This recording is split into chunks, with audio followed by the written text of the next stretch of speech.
Assalamualaikum warahmatullahi wabarakatuh. Kembali lagi di video kali ini bersama saya. Kita akan membahas tentang sifat dan karakteristik hukum Islam. Baik, kita langsung saja ke materi berikut ini. Sifat dan karakteristik hukum Islam, yaitu sempurna. Kita tahu sempurna. Sempurna itu artinya utuh, lengkap, segalanya kesempurnaan hukum Islam syariat dapat dilihat dengan diturunkannya syariat Islam dalam bentuk yang umum dan mengglobal permasalahannya, kecuali hal-hal yang bersifat langgeng. Nas membuat prinsip-prinsip hukum terperinci, konkret dan teknis, misalnya masalah kepribadatan, perkawinan, penceraian, dan warisan yang diterangkan secara terperinci. Syariat Islam dapat benar-benar menjadi petunjuk universal dengan bentuk yang umum dan global tersebut. Syariat Islam juga dapat diterima di semua tempat dan di setiap saat. Juga diharapkan hukum Islam dapat berlaku sepanjang masa. Yang kedua yaitu kita membahas elatis, sifat dan karakteristik hukum Islam. Yang kedua yaitu elastis, mudah diubah bentuknya dan mudah kembali ke bentuk asal, lentur dan luas.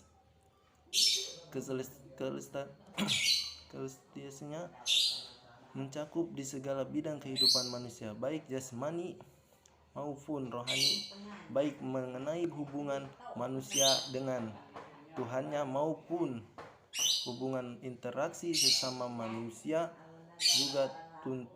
juga tuntunan mengenai kehidupan manusia di dunia dan di akhirat. Hukum Islam ini memerhatikan segala aspek kehidupan manusia, baik di bidang muamalah, ibadah, jinayah, siasah, dan bidang-bidang lainnya. Namun segala aturan yang diatur oleh hukum Islam itu tidak berarti pula menjadikan hukum Islam memiliki dogma-dogma yang kaku, beku, keras, dan memaksa. Nas membuka peluang untuk memanfaatkan akal guna beristihad dan memilih cara-cara yang paling sesuai bagi pelaksana dari sesuai peluang dengan keadaan yang universal. Universal yakni berarti umum, berlaku untuk semua orang atau untuk seluruh dunia, bersifat melingkupi seluruh dunia. Yang ini berarti hukum Islam itu tidaklah dibatasi oleh lautan maupun batasan-batasan suatu negara.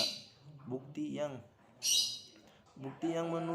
menunjukkan bahwa hukum Islam yang mempunyai sifat universal atau tidak harus dikembalikannya kepada Al-Quran. Universal hukum Islam ini dinyatakan oleh Al-Quran sendiri yang berbunyi, dan tidaklah kami Allah mengutus kamu Muhammad melainkan untuk menjadi rahmat bagi semesta alam. Quran Surat An-Anbiya 107. Dan kami Allah tidak mengutus kamu Muhammad melainkan kepada umat manusia seluruhnya sebagai pembawa berita gembira dan sebagai pemberi peringatan. Tetapi kebanyakan manusia tidak mengetahui. Dalam Quran Surat Al-Asyabah ayat 28. Kedua ayat Al-Quran di atas menyatakan bahwa syariat yang dibawa oleh Nabi Muhammad SAW bukanlah dikhususkan untuk orang Arab saja, namun berlaku bagi seluruh umat manusia yang ada di seluruh dunia. Dinamis dalam KBI dijelaskan makna dari kata dinamis adalah penuh dengan semangat dan tenaga, sehingga cepat bergerak dan mudah menyesuaikan diri dalam keadaan dan sebagainya. Kedinamisan hukum Islam terletak pada dasar-dasar yang menjadi dasar dan tiang pokok bagi hukum.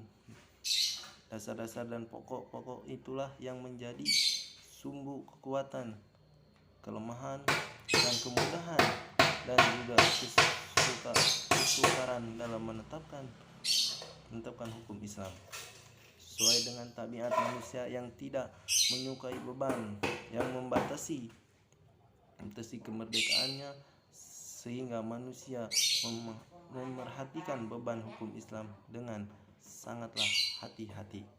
Manusia tidak akan bergerak untuk mengikuti perintah jika perintah itu tidak dapat menawan hatinya atau mempunyai daya dinamika. Syariat Islam dapat menarik manusia dengan amat cepat, dan manusia bisa menerimanya dengan ketetapan karena Islam menghadapkannya pembicaraannya dan kepada akal dan mendesak manusia bergerak dan berusaha serta memenuhi kehendak fitrah yang sejahtera, sebagaimana hukum Islam menuju kepada toleransi, persamaan, kemerdekaan, menyuruh untuk berbuat ma'ruf dan mencegah mungkar. Dan sendi-sendi dari kedinamisan hukum Islam adalah: 1.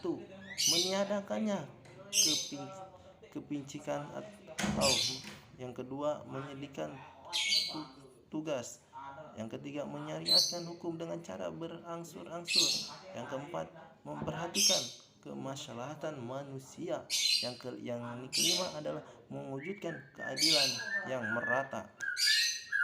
Sistematis di sini adalah syariat Islam yang bersifat sistematis, artinya yang mencerminkan sejumlah doktrinan bertalian dan berhubungan di antara satu dengan yang lain secara logis.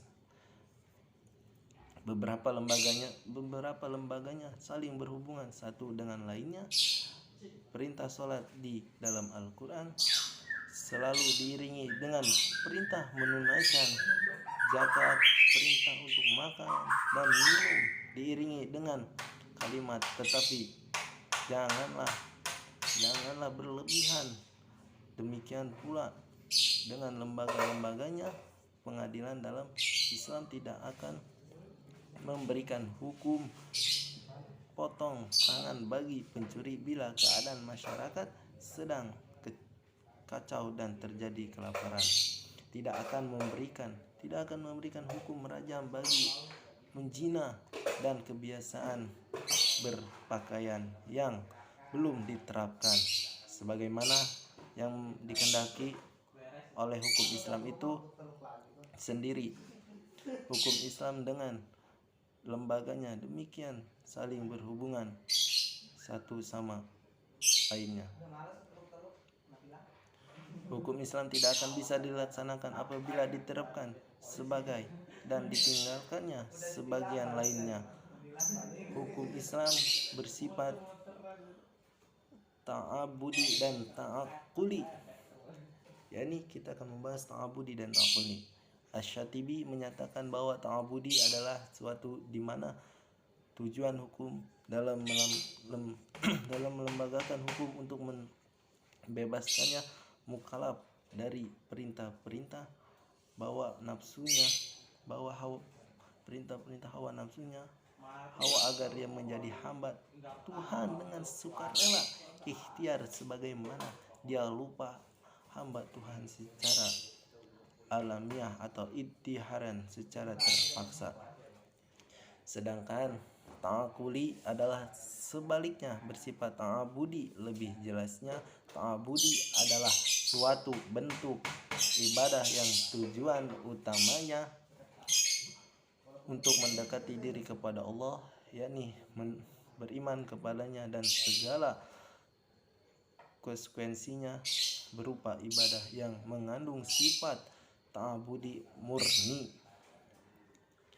Artinya, maka ide dan konsep yang terkandung di dalamnya tidak dapat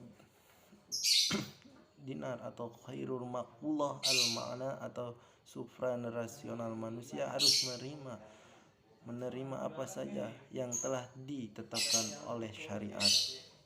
Contohnya yakni waktu Umar melaksanakan haji bersama Rasulullah SAW, Rasulullah mencium batu hajar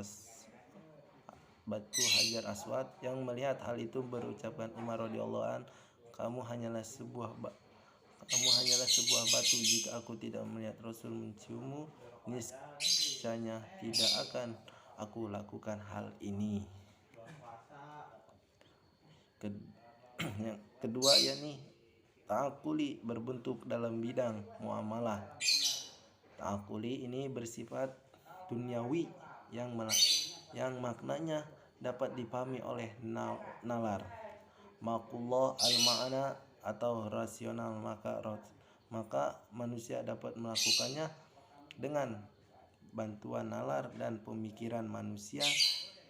Ilat dari muamalah yang bersifat ta'akuli dapat dirasionalkan dengan melihat ada masalah atau muadaratnya terkandung di dalamnya. Sesuatu dilarang karena ada kemadaratan di dalamnya, dan diperintahkannya karena ada masalah di dalamnya. Sekian dari pembahasan materi kali ini di video kali ini. Wabillahi taufiq wal hidayah. Wassalamualaikum warahmatullahi wabarakatuh.